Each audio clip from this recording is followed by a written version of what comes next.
வணக்கம். நம்ம சேனலில் அனைவரும் பயன்பெறக்கூடிய வகையில் பல வீடியோக்களை அப்டேட் பண்ணிகிட்ருக்கோம்.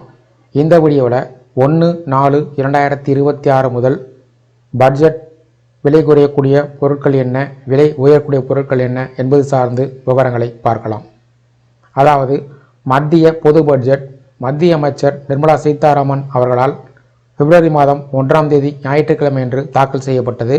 இந்த பட்ஜெட்டில் பல விதமான வரி விலக்குகள் அறிவிக்கப்பட்டது. அந்த வரி விலக்கின் அடிப்படையில் 1/4/2026 முதல் சில பொருட்கள் விலை குறையும் என்றும் சில பொருட்கள் விலை உயரும் என்றும் அறிவிக்கப்பட்டிருக்கிறது. எந்தெந்த பொருட்கள் விலை குறையும், எந்தெந்த பொருட்கள் விலை உயரும் என்பது சார்ந்து நம்ம சேனலில் ஒரு முழு வீடியோ அப்டேட் பண்ணியிருக்கேன். அதற்கான லிங்கை ரிலேட்டட் வீடியோலையும் டிஸ்கிரிப்ஷனில் கொடுக்குறேன், பார்த்து தெரிஞ்சுங்க. இந்த வீடியோ பிடிச்சிருந்தா வீடியோக்கு ஒரு லைக் பண்ணுங்கள். இந்த வீடியோவை அனைவருக்கும் ஷேர் பண்ணுங்கள். மற்றும் ஒரு பயனுள்ள வீடியோவில் சந்திப்போம். நன்றி.